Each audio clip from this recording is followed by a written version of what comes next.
Hello. Well, I think, we've had a lot of great episodes so far, and I think we've had a really strong mix of some successes and some lessons learned and some things like that. But I'm not sure that we really discussed any failures or even scary moments. And we like to laugh a lot about, social media, how everyone posts their wins and their special this and their vacations. And that's just not the way it works. It doesn't work in life at all. It doesn't work in relationships, and it sure as hell doesn't work that way in business. So I thought it'd be cool if we could share some of our, our near misses, and some of them aren't even near. We get hit, but we just are able to survive. They're not the bomb as we talk about, missing the bomb. So I thought it would be cool to talk about some of those today and let our viewers that are new to biz know that it is far from perfect, and it is ugly along the way, and you come with some scars on the other side. And as long as you survive them and learn from them, then you get the opportunity to continue to pursue whatever it is that you want to pursue. Yes, I think we will expose all of our near hits and immediate direct hits. But I will say, I think that times have changed where people are being more transparent, business owners and founders, in their losses and their failures and what's going on. I'm seeing that more and more of people opening up and saying, hey, it doesn't look what you're watching on social media. That is not what our business looks like. There are so many things going on behind the scenes, and opening that curtain up to what's going on behind the scenes and showing the good and bad. I definitely think there is a change. Again, we go back to your father. Like, your father was never going to show that side of things, right? It was head down, put a strong persona on, and just keep going, and we're not going to show anything else. But there wasn't social media, but even one step further, that vulnerability would be equated with weakness. Even one step, right? It would be like anything that would have a vulnerable look to it would be weak, and gosh knows you could never be weak. So why would you ever want to be vulnerable out in public or in the open? Right. And I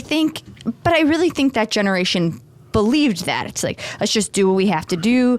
I'm a man. I do this. I provide, and my feelings don't matter. Right. There's no crying in baseball. There's no, right? but truly, like, that's just how I feel like that's how that generation was just built. Yeah. And now people are different. I think it's because people are more accepting of, you're not just, you can be so many things and be a very strong male, and that can come with a lot of masculine traits, a lot of femininity, and same with female. Like, it's very fluid how these things work together. So anyway, that was just while people don't talk about it, I do feel like there's been a trend upwards of more business owners talking more about the failures. Yeah. But those are not the people that are continually in the spotlight. It's the people that are successful that are in the spotlight, and then they're talking about their failures.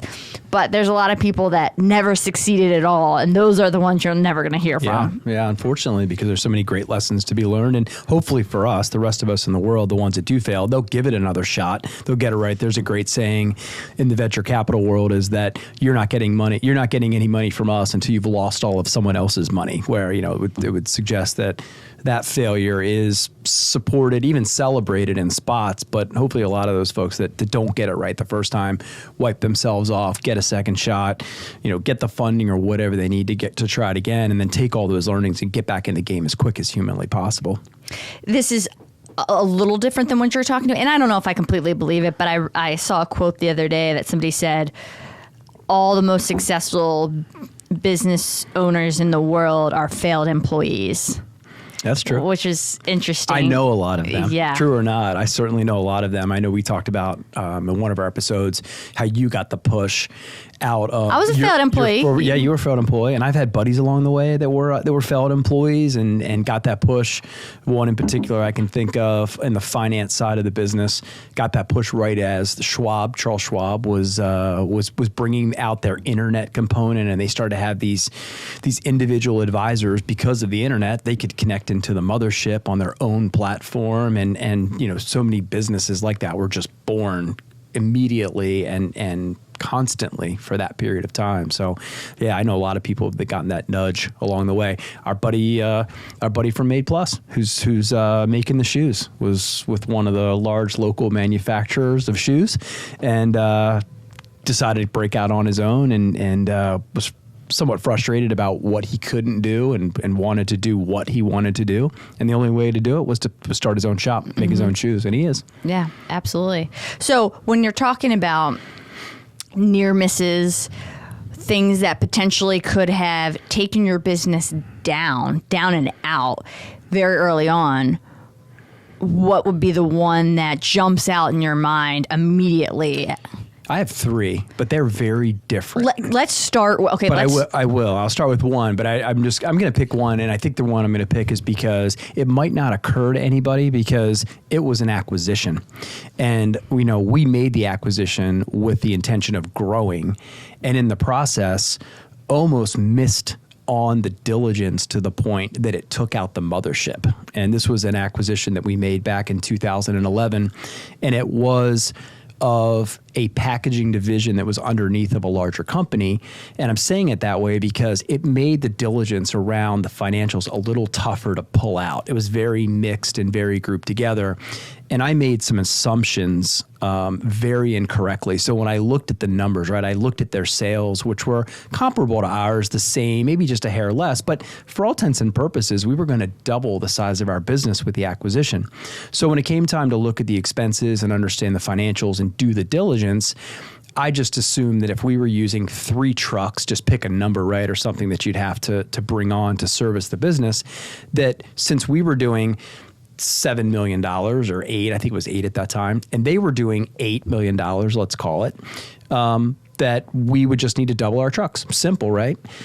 But I was wrong. And what I missed was their business didn't run anything like ours. It was very transactional. They were pushing out, orders of $300 at a time when we were pushing orders of $1,300 at a time. So for them to deliver, it took 4 times the effort for them to deliver one order as it did us. And I remember from a price. You're talking. I'm just saying, if you think about the number of transactions, it took 4 times the transactions to do the same dollar that we were doing. Right. When I was figuring we were taking the same number of transactions. And were they also doing, this is just because we've never actually talked about this. Not in the weeds. Well, we've talked about it, but yeah, were they doing a lot of partial deliveries, which anybody that knows, like in the freight world, you're trying to do full truckloads all the time? No, not that, but they were servicing a much smaller customer base. So one thing that they were super proud of was their service of the UPS stores. So think about when you go into a UPS store, there's boxes and tape and so on and so forth. And if you look at the number of different types of products they use, there's probably 15 or 16 of them, but it's one little bundle of this and one little bundle of that. So the intensity or the transactional intensity to service that business was exponentially higher. So when an Arnold's truck, pulled up with what our typical transaction looked like, it had $1,300 of product. When this company's truck pulled up with one order's worth of product, it was $300 worth of product. So, and they had a bunch of, if I'm understanding correctly, a lot more SKUs of products they were working with? No, comparable SKUs, but they were of just lesser value. Yeah, of lesser value and maybe selling more in depth. So a typical order, like if you were selling something to a UPS store, and I'm remembering starting to take these orders. We closed this acquisition on October 1st of 2011. And then literally that night, I signed the paperwork and we took over the business that night. So, and I just remember we kept as many people on as we could. We kept on 2 inside salespeople that stayed in Virginia, and they were entering their orders and doing what they did in a typical day. But those delivery tickets were printing in our building. Mm-hmm. And I remember the printer turning on, and I didn't think it was ever going to turn off. The amount of paper that came out, order after order after order, and you would think, well, that's amazing. It sounds like you got it right. Except for when I'd pick up the order, there would be 14 or 15 line items on it. It would be $309. So think about all the intensity to go pick that order and put it on the truck and the space it took and so on and so forth. And I just remember thinking, this is back to a near miss. I remember we were there all night. I think that first week I worked 7 20-hour days. I showered in the sink and I slept on the couch. And I would just wake up, shoot some Visine in my eyes, drink a 5-hour energy, and go back to the floor and try to figure out what was going on. And I just thought, oh man, Mick, you've done it this time. Like, I'm on the hook. I own the business. There's nothing I can do. I can't walk away from it. I've acquired the asset, and all of the assumptions that I made on the cost to serve are way under. They're way, way under. Like, we was supposed to take 6 trucks, immediately took 7. Like, we needed an additional truck to keep up to the service levels. The space that we thought we would just add a little bit more space, or we would just turn our inventory faster. We had a whole building behind us in unanticipated rent that we had to pick up because we started bringing their inventory up from Virginia. It never stopped. It was just truckload after truckload after truckload. And I had signed on the line to buy all of their inventory at cost, and I had to buy it. So I had to buy it. I had the business. I had just lumped out, $1.2 million or something, and whatever the down payment was. The seller took back some of the financing, so I was on the hook with a note to him. The bank where I took the down payment from, and I just remember I thought, oh man, you have done it this time. And I wasn't sure that we were going to be able to outrun this one, because my biggest fear was that we would let the customers down and they would leave, and I'd be sitting there with all of these costs, and I'd be sitting there with all of these commitments that I had made through the acquisition, and I had lost the asset called customer, which is really what I bought. I bought a customer list, and I just remember thinking, oh my gosh, and we ultimately got it together and we split into 2 shifts. But I remember that day there weren't enough 4 trucks. Everything that was supposed to be on the ground was in the air. We couldn't get to the inventory. It was in the wrong spot. It was in the wrong building. We loaded every cubic inch of every truck we had, and we still had 16 orders that didn't get on, and they were from Northern Virginia. So someone was going to be coming back, and we were going to be missing those deliveries.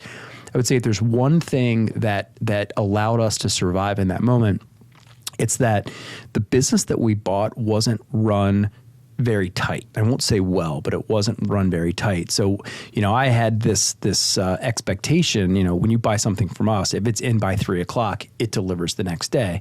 So I was, if it's in stock. If it's in stock, right? So I was sweating every single ticket that came in before 3. And again, we were looking at a pile of tickets that you could barely jump over. And I'm sweating it where I'm like, oh, this is it. This is the end. These customers, they have to leave us because we did not deliver the next day. Fortunately, the company that we bought had lesser expectations, and their customers did too. So when we delivered the second day, right, is we're working around the clock, literally working 24 hours, and I'm working 22 of those 24, sleeping 2 or whatever I can do. And there are probably some days where I work 48 straight hours. We were able to keep up, and I don't know that they were any the wiser in retrospect, but I was really sweating the fact that, we're trying to make our brown boxes look different through service and logistics and right thing, right place, right time, and we're completely letting it down. So in the absence of that, it's just a brown box, and you can get just a brown box in a lot of other places. So that's one that I remember. And the other thing too is I remember when we were a lot smaller, if we had a tough week, I could personally get on a fork truck, and John Calvert, one of our longest tenured employees, we'd meet at our distribution center. We'd both jump on a truck, 3-4 hours. The place was back in order. We had everything set up and back in shape, and we opened Monday clean. And I remember standing there at 3:15 in the morning on, April 2nd of 2011 and thinking, those days are over. Like, I will personally never be able to just jump on the fork truck and grab John and in 8 man hours, 4 times 4 or 4 plus 4, never be able to just fix this and go into Monday like, okay, we're good to go. Those days were over. And that hit me hard, such that 12 years later, I'm still talking about it. Those are some of the moments that I remember along the way. Mm-hmm. And I thought, man, we're going to get taken out because I've signed on for all of these commitments, and we're going to lose all the customers in the process. And I'm not going to have any way to fund all of this debt that I just signed on for. I don't want to be the interviewer because I know a lot of people are going to have these questions. 2 questions, and then we can move on to the next topic. But yeah, you get to share. Yeah, then I'll share. But there's a couple of points that I know people are going to be interested. I'm interested in. One being, how did you ultimately? Well, I actually want to start with the other one first. I want it to be in sequential order. Number one, what did you miss on that due diligence? Like, how could you have done that better and understood what you were buying? Yeah, I think so. In 2011, I was 39 years old, right? I think something like that. And I was very optimistic. You know, I never considered failure. I never did. Like, it never crossed my mind. So optimistic or naive? I mean, they're very close cousins. But they're not the same. No, but I would just naively optimistic. Yeah, I guess so. And I will say, in fairness, because I had very trusted advisors. You know, going back then. So Ellen and Tucker, you know, and Todd Fuhrman, who's one of our trusted advisors. He went through the numbers with me, and we did the very best we could in the diligence. But because of the way their business, we bought the packaging division of a coffee and office products company. So everything was being delivered on the same trucks, and you know, the truck pulled up and they had some coffee for you, and they had some pens and pencils, and they had a roll of bubble wrap.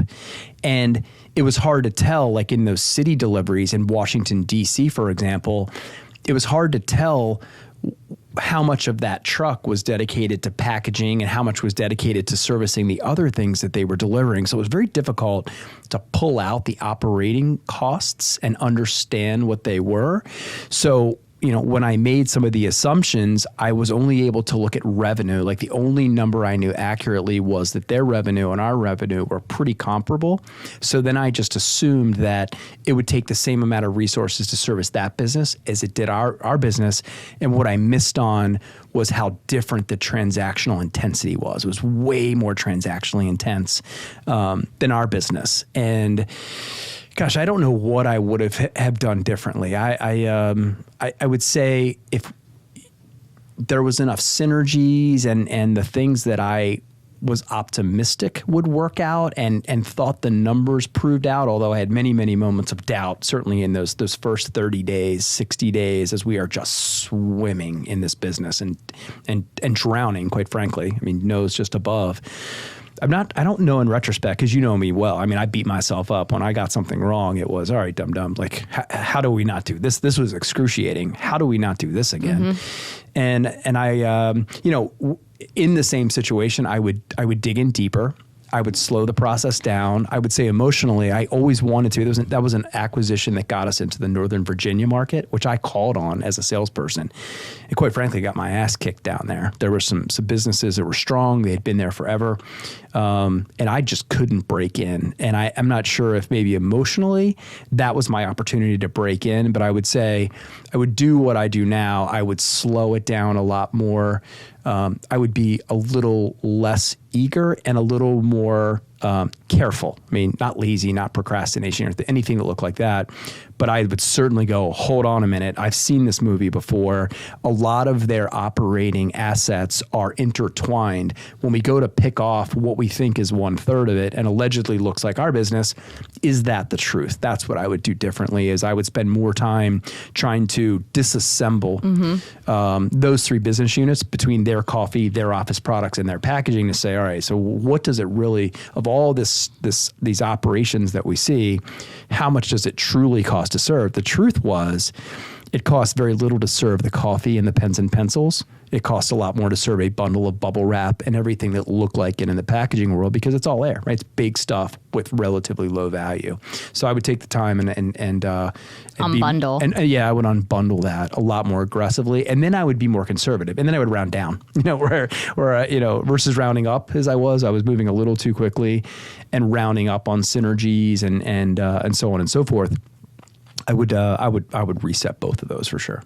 It's interesting because your whole business model is to, everybody should be, but you talk about it a lot, is you want less input and more output. How do you get more efficient? And that's the opposite of what you acquired. Oh yeah. Literally the opposite. And the other thing was our ERP system was outgunned the day we closed on that. And so, I mean, we were completely undergunned from a software perspective. The system that we had in place at that time was never built. So then we're also responding to put more people in place that are managing the system. And we broke it that day. And that was something that I never even considered. Like I didn't stop to go, okay, so now we have all this extra, I didn't know the transactional intensity. So therefore, at no point did I stop and think, well, what does this mean for our ERP system?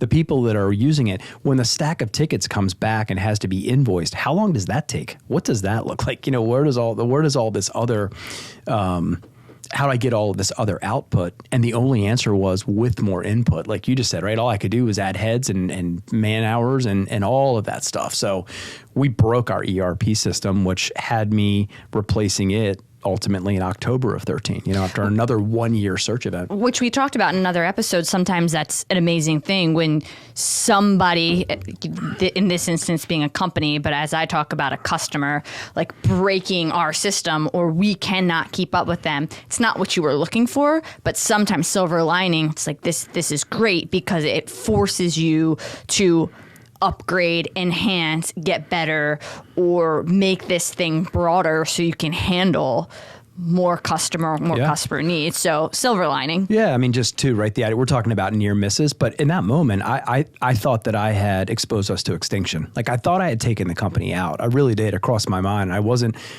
just being realistic with myself and thinking, all right, and Mick, how bad did you do it this time?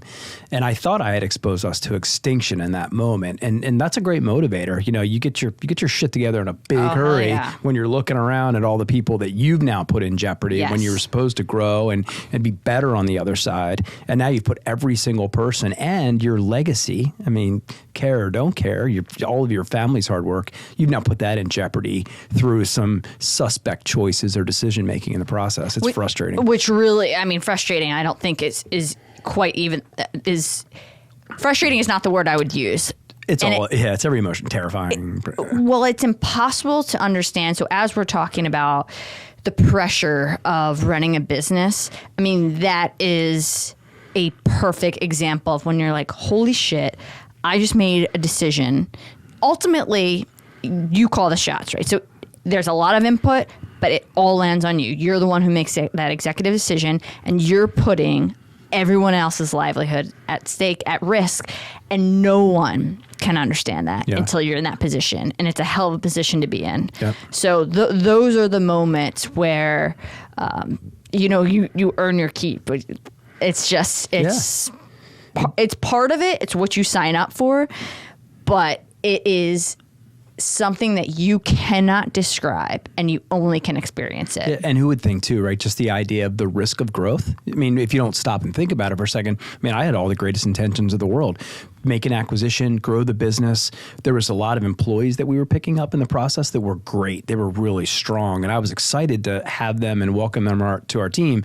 So the idea of growth ever being a negative thing or an acquisition ever being a negative thing, if you're new or a young business owner or a young person, even like I was at that particular point, it might not even occur to you that you'd be like, well, what could possibly be the problem? We're going right. Everybody says that's a good thing. Well, there are a lot of risks and threats in that process. Of course. And you've got to be smart about how quickly you grow. Even though I will say, honestly, I've always been like, let's grow as fast as we can.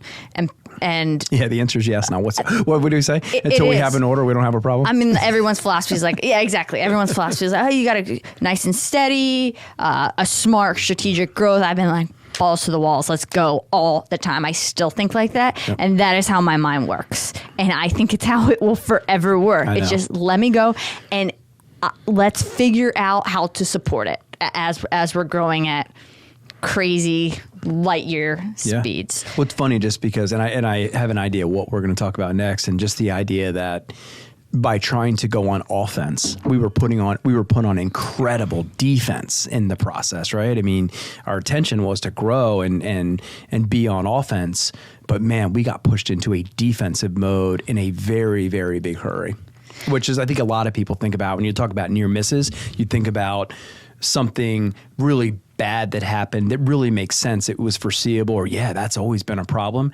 I'm not sure that anyone would have thought, what could possibly go wrong? You're growing the business, that equals good. So that's an interesting takeaway that, talk about not knowing what you don't know. Mm-hmm. That was definitely a big moment for Mick Arnold like that. Last question I have, as you were talking about this, because it does, the numbers were the numbers. How they achieve those numbers was what we didn't understand, what the operations were. Were you able to be, while you were doing your due diligence over here, were you able to be boots on the ground, like in their business, seeing how their ERP system works, seeing how their delivery tickets and how their trucks are loaded? And was that something you were able to see A little bit. like in person, or were you just listening to the feedback that you were getting from them? No, some, and let me explain what that means. So they operated their business in a very unique way. The main building was in Springfield, Virginia. They had a warehouse in Richmond, so they were bringing the packaging product up every night, overnight, landing it into this small building because the cost per square foot in Springfield was so high that they only had so much space. So they'd bring up these 2 straight trucks of packaging, which were the orders for the day. They would break them down, put them into all these other vehicles, where some of them were 12 and 14-foot vans like you'd see in a city that are low step. Like if you went to run a U-Haul truck, right? It would be, I'd have a low back, have a roll-up door, small. That seems like so inefficient. 12 and 14, but they were making a delivery to a lawyer's office of coffee and pens and pencils, and then running next door to the UPS store and dropping off 6 bundles of boxes and a bundle of bubble wrap or something like that. So I did get to watch it, but there wasn't that much to see. And I think there was also, you've reminded me of some arrogance on my behalf too, in that that business, that particular chunk of business had changed hands a few times down there. And that piece of business broke everybody that touched it. So it drove one company out of business. It got sold off to another company, and the bank made them sell it to somebody else. So it was tainted along the way. Mm-hmm. And I think this is all occurring to me real time as we talk about this. I'm not sure if the fixer in me was attracted to that, or, of course nobody else would get it right, but we can. And we certainly operated differently, and I would like to think a little bit better. But there also was probably some arrogance laced in there, if I'm being honest about it, or thinking about it retrospectively. Mm-hmm. But here you are. Yeah. Sitting to talk about it. Yeah, scars, bruises. So lessons learned. A little jaded. Yeah. So over to you. Whew, boy, that was quite a ride. I think I might be sweating. I just wore black today, so I couldn't pit it out. No, I as much as I know, I still always learn little tidbits myself, and because we don't just sit around talking, getting into the weeds of every experience. Yeah. So it's really cool for me to hear it in different versions too, just as much as somebody that's just hearing it for the first time. Yeah, 12 years ago, right? I mean, that's something until you sit down and... I'm sure you pull different things that you're like, oh yeah, I didn't think about it that way, but now that you asked me. Well, the arrogance thing just occurred to me in real time. I conveniently tucked that away so I wouldn't have to take any more ownership. I was just going to say a smart ass comment, but I pulled it back. No, you totally can. We're good. Should I earned it? Go ahead. All right, so that's your biggest one?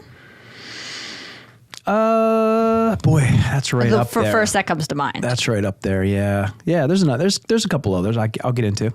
And if we have to split this into 2 episodes, it might be. That's how many failures we've had, folks. And great, yeah, and I've got some good ones. I've got some really good ones. Somehow still here, but got some good ones. How about you? Certainly the challenges are different, and yeah. So it's funny. Well, I probably have. I don't know if probably less, just by virtue of running the business for a lot less time. And you guys have been exposure. You guys have been around for a lot longer. But it doesn't make them any less terrifying. Memorable. Traumatic.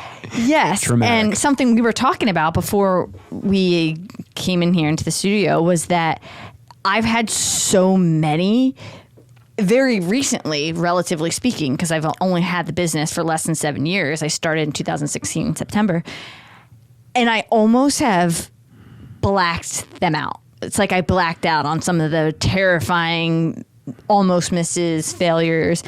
And I think that has been part of how you keep going when you're running a business, because you've got to think about it. You've got to get better. but then you've got to move on. And I think part of that mechanism as a human, like, of protecting yourself and being able to do that, is you almost block some of that out. So when I'm thinking back, there's not a ton that comes to mind. I mean, obviously, if I really sit down and get introspective, I can figure them out, but it's not something I'm thinking about often, especially the little granular details of them. Yeah. So when we were talking about doing this topic, it's like, I've got to think about this because I have totally blocked so many of those out. Yeah. Consciously, I don't know, like consciously, unconsciously, but that's what I've done as maybe a just as I called it, a mechanism to be able to just keep going, keep grinding, and stay motivated. Yeah, I mean, it's a survival tool or tactic, right? I mean, as an animal, I mean, you're definitely gonna, and also too, anything that would bring that back up that would rob you of energy that you need today would be counterproductive. I mean, certainly the lessons. I mean, they're in there. They may not be front and center, but when confronted with those situations again, you know exactly what they look like, and it's in there, and that may call it up to top of mind and be like, oh yeah, I know what this looks like. I have seen this formation, and I know I'm not running right on this one. What I want to yes, and I know I've taken so many lessons away from them, from which I carry and think about all the time. But the experience itself, I try to forget, or I have allowed myself to sort of black that out. But I will say my most recent one, I've had quite a few, but the one that was most terrifying was the wire fraud, which now I don't even remember. I guess it was 2020. It had to have been 2020. It was because we were on lockdown. We were in lockdown. Yep. It was just when the pandemic had started, and cyber fraud was up. I think in talking to my insurance company, it was like 300%. I think they told me at that particular time, because people were just susceptible. People were at home. There was so much hacking going on. And so, yeah, it had to be the beginning of 2020, I think. So here's what happened. We had a vendor, and on one side, a customer on the other. And we were buying, I don't remember the particular construction material, but we were buying material from this vendor, and we had sent payment to that vendor. And they contacted us via email and kept asking for the payment. And my sister, who was at that time, had paid them. She said, "What are you talking about? Like, we've paid you." And this kept going on for like a week or two. And she would pick up the phone and talk to them. They're like, "We haven't received it. What's going on? Is something going on with the mail?" We're like, "Okay, maybe something's funny with the mail. Something's up. You'll get the payment." They don't. So we put a stop check on it, and I believe, and resend. Fast forward, we figure out that, like, they are not receiving any of the payments that we thought they had. And then it becomes an even bigger issue, obviously, because they don't get the payment. And this was when I don't know. It was usually, we have 30 net, 45, maybe even 60 different terms. But this was a particular situation where we owed X amount deposit up front, which is really unusual, but we did before they released the material. Well, I think it was, if I remember correctly, because we were in the weeds together, it was a prepay and you had to wire it. You had to send it ACH, which is how it got. Yeah. So, yeah, we did. You're right. But I think that it was after we tried to send initial payment. See, here's where the blackout comes in. But it was a deposit of some time before they released the initial shipment. So our customer was on the other end. Like, where's the material? It was a job that was very urgent. I think we got a PO last minute. They needed material on site. It was like boom, boom, boom. And you've got to get it to us and do it. Like, our customer, get it to us as fast as you can. Like, please. So you're right. So they, in an effort to get them the material as quickly as possible, we were going to do a wire, because a wire isn't immediate. So that's right. We go in, and I believe at that time, I don't think I had I didn't. No, I just don't. I was thinking if we did it via token, like the wire token, or going into the bank. No, this was. I think this was just a plain old wire where. Well, I know we have where somebody gave you an account number. No, they did. But this, I'm just saying the way that we did it, whether it was just like through our token wire, we went into the bank, but it was going into the bank and wired the money. That's right. And then they didn't. They said they didn't have the money that was wired. Okay. So that's the story. Wire the money, said they didn't have it. Customer needs material. They're not getting their material. Everybody's pissed. Come to find out. How many dollars was this? I believe it was, it was between 100 and 150,000. I want to say it was 115, 120. It was between 100 and 150. Yeah. And at real money for a small business. Real money for any business. I mean, you could balk at that, and we would certainly, now we would be okay. It wouldn't take us out. But a couple years ago, small business, it's doing real damage for sure. And then not to mention what you're going to have to go through with your customer over here. Just a lost customer and everything else that's going to ensue from there. So when we were digging a little deeper, we got on the phone with the vendor and they said, listen, we don't have the money. You keep telling us you wired it. We don't have it. We found out when we were looking through the email exchanges, some hacker scammer came in and into the vendor's system and acted like they were from that company. But here's the thing that's so scary. They got into an email exchange that we were actually having with the vendor, swooped into that exchange, acted like they were them.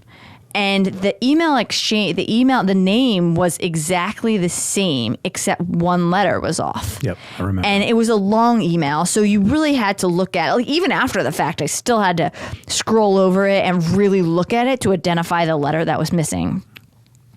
And it was not just these generic responses. They had our real invoice, their real invoice. Like, everything was real. They used the same language. They articulated the same that our vendor did. They knew a little bit about the actual job, the project. This was somebody who got in, who knew the project, knew the players, had actual paperwork. So the most believable thing you could ever imagine. And they were giving us banking information that essentially wired the money to them, the fraudster. To the bad guys. To the bad guys. Yep. So we figured this out, and it was, I believe, 7 days after the fact. So immediately I contact M&T, my bank, and say, listen, we wired X amount of money, and I just hear silence on the phone. And they said, how long ago? And that's what brought the silence. They said, right? They said, how long ago? And I said, well, it was 6, 7, it was going on a week. First of all, the chance of getting a wire back is you virtually impossible. Like, you don't get it. When you extend past 1 day, you definitely don't get it. Yep. So 7 is laughable. Like, really, this is, sorry, you lost your money. But of course, they didn't say that. After the fact, we talked about it, and I had learned all these things. But like, okay, got it.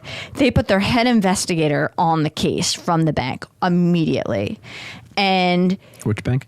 So M&T Bank? My bank is M&T right. Bank, for sure. You should definitely be screaming that. Well, I thought I just did. Nope. Oh, it was in my head? First M&T mention of all day. Oh, I'll say M&T, hell yeah. But that was in my head, so I thought I'd said it. A lot of things are in my head that I think I say. I gotta help you break through the trauma right now. Like, yeah, you're feeling this one. You definitely tucked this one away.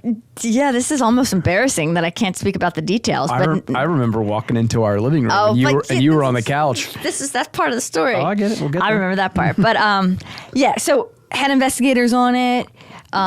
They're trying to. So the money had been wired into, which I've learned has more criminal activity.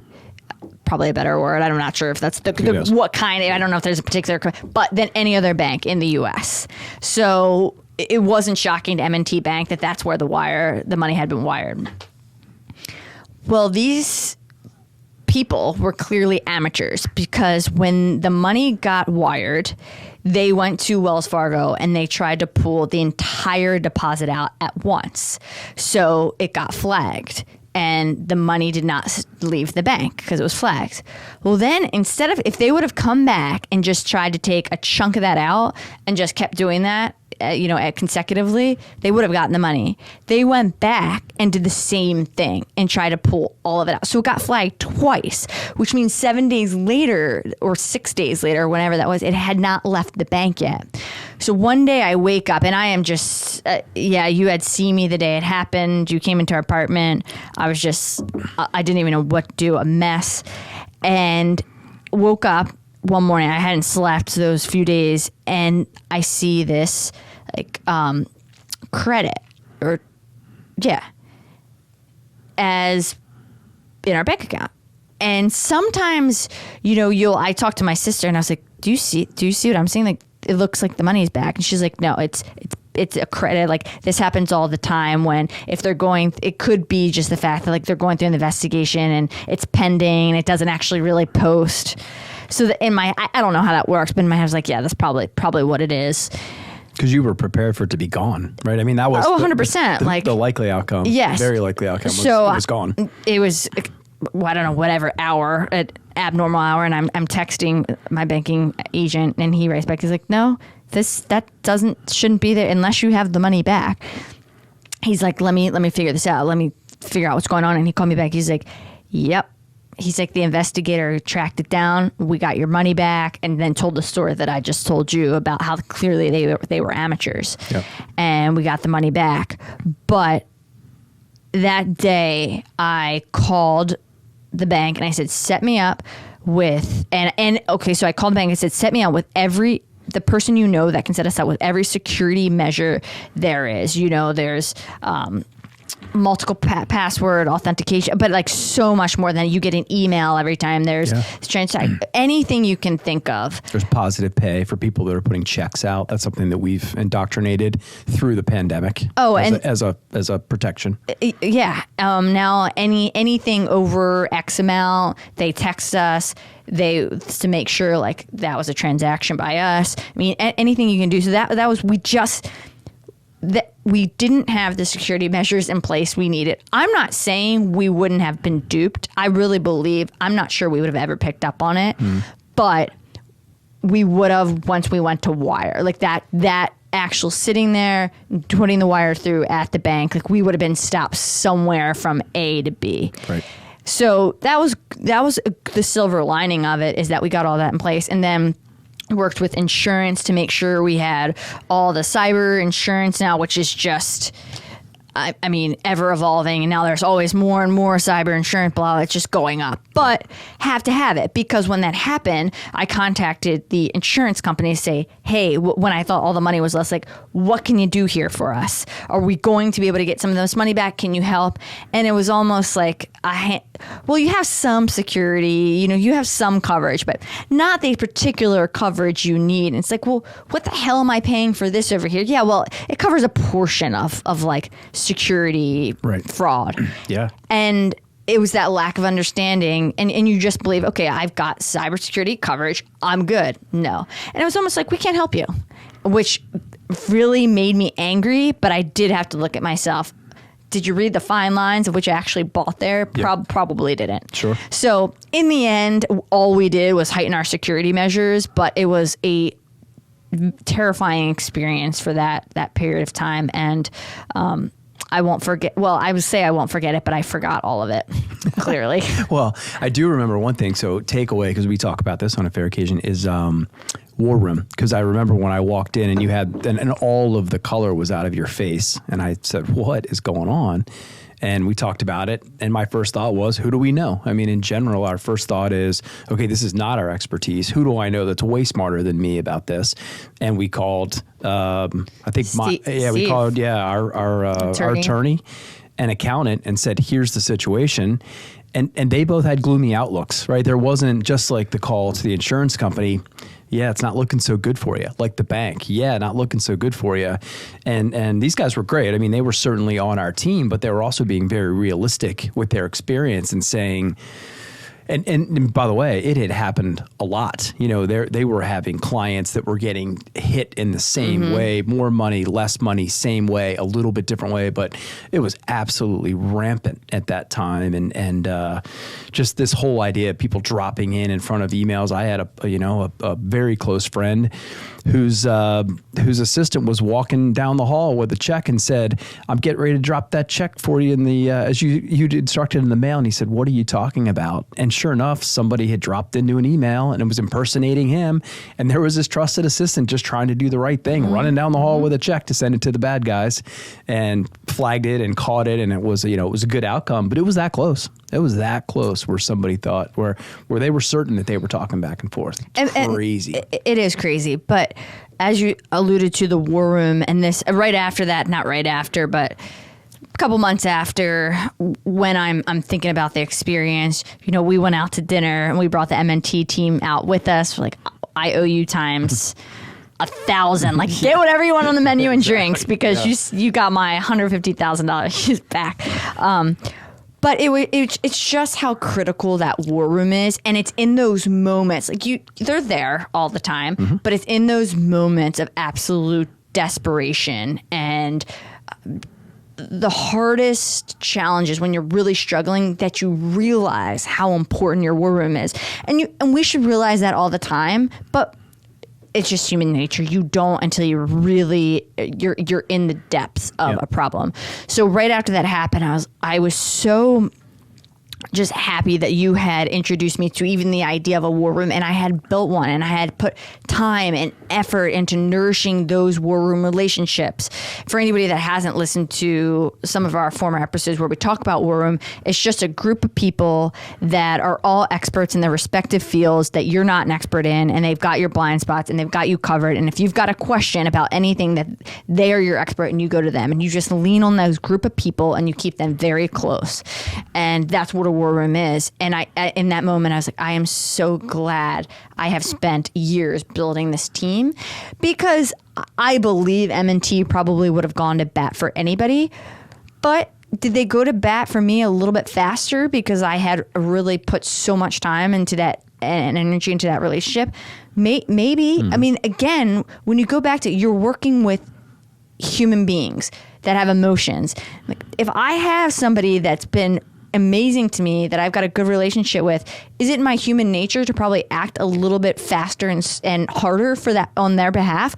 Yeah. I mean, it just is. Yeah, of course. And look, they're just making choices with their time, right? They have the same time resources we have, and they get to pick where they spend it. And with that relationship, that's right. And I mean, they spend it on you. And I think back to the war room thing, as you're building that war room, just talking about, two of the biggies are, we mentioned lawyer and accountant, and it's a new business. It's hard because you're pinching pennies, right? You're watching every single dollar, and when you look at a rate for what a great attorney costs or a rate of a great accountant, and it might be painful to see whatever those hundreds and hundreds of dollars are, to think, gosh, I just can't do that. Man, it's in those moments when you need that counsel. And by counsel, I mean anybody that would act like a counselor to you, whether that be a lawyer or a whatever. And some you pay for by the hour, like accountants and attorneys.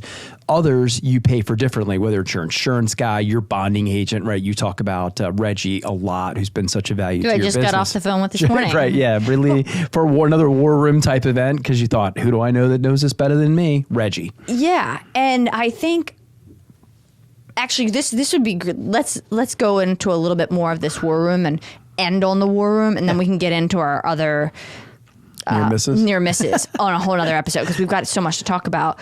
But on the war room, as a segue, speaking about Reggie, my bonding agent, who now I'm doing insurance with his company too, but now we're going through another I don't know if this one's a near miss, but a new experience that's really challenging. I have never, luckily, just flat out not been paid. Like that, I haven't had that. Have we waited longer than we've liked? Of course.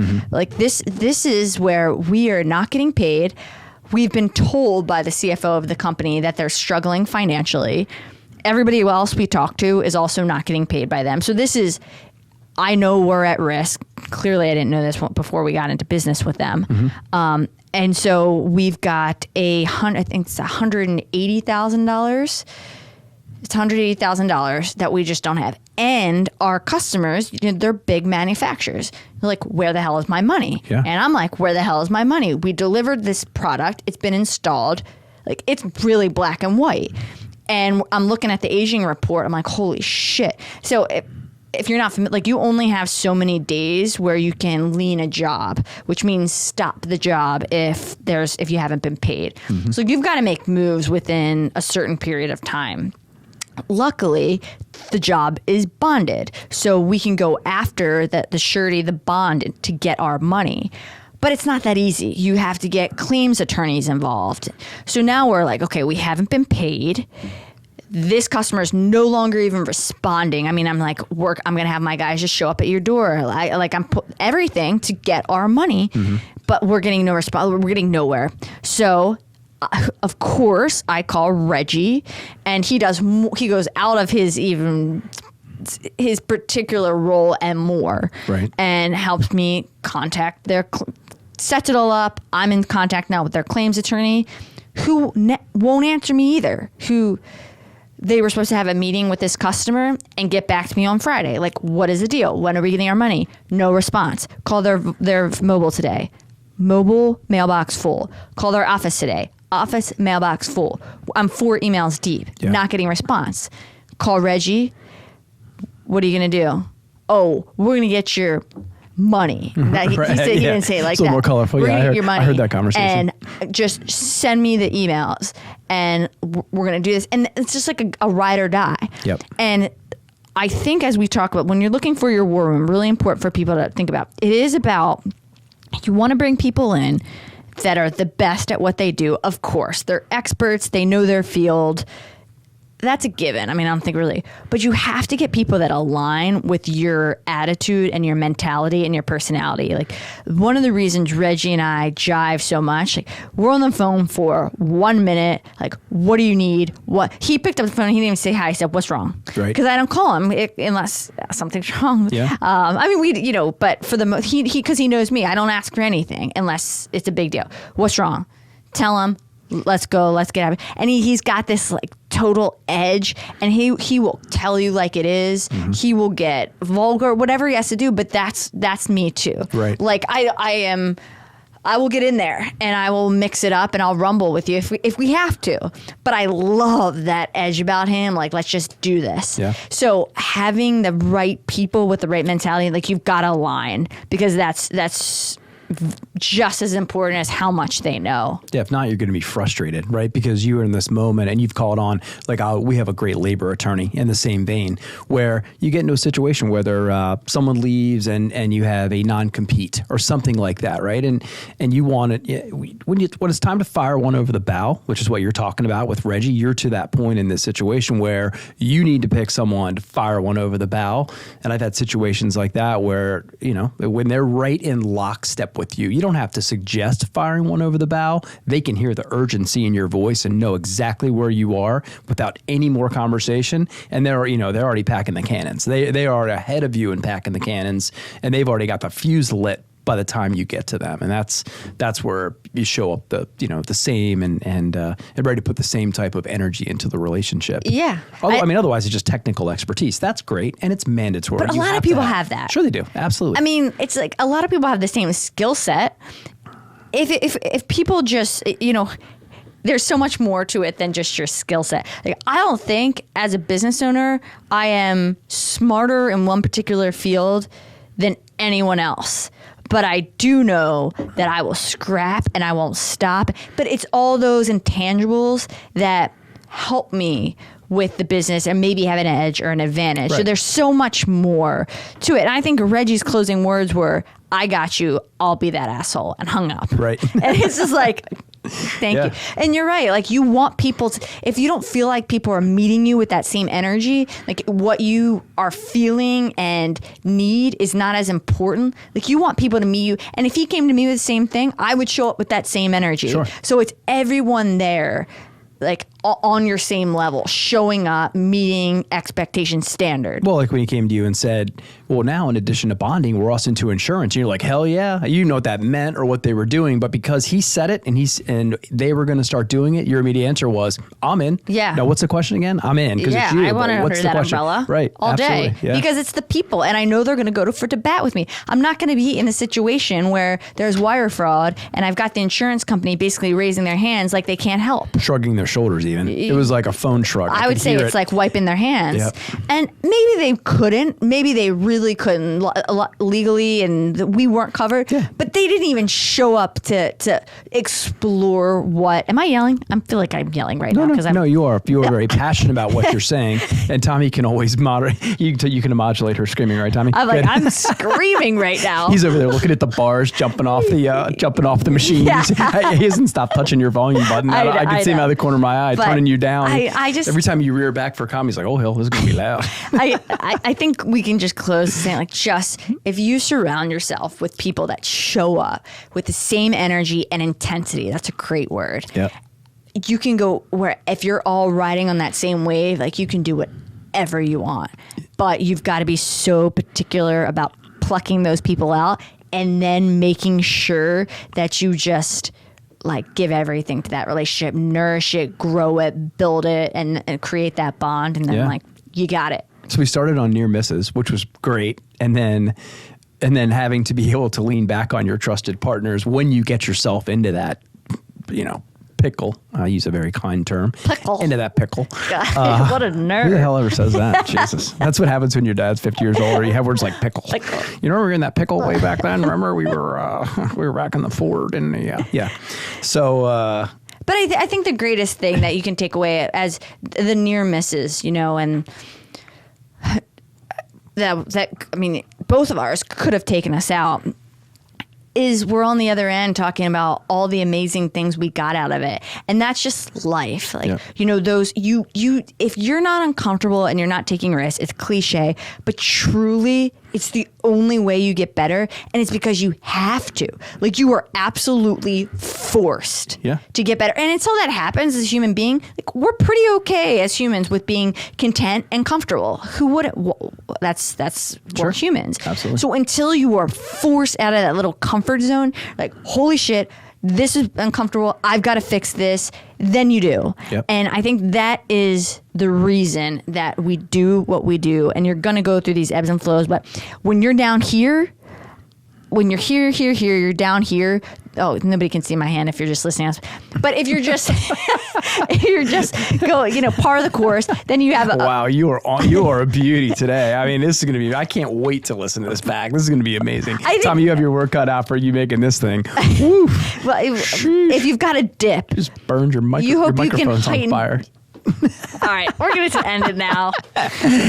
Well, look, I'll tell you, next episode, we've got more. We are such F-ups that we have many, many more to discuss. I'm going to tell you about family members suing family members, and I'm going to tell you about going toe-to-toe with the Teamsters Union, which was pretty scary day when I wasn't sure. Yeah, it was a cliffhanger for it. And we'll have to do, when you're talking about the Teamsters and the union, we have to bring the conversation that we had with our good buddy Colin after some shots this weekend. Oh, yeah. That commentary into the conversation because it was a hysterical commentary. We'll try to represent it as best we can. Or maybe we'll just have to bring the Jameson in for that particular episode. Maybe we'll have to bring Colin in.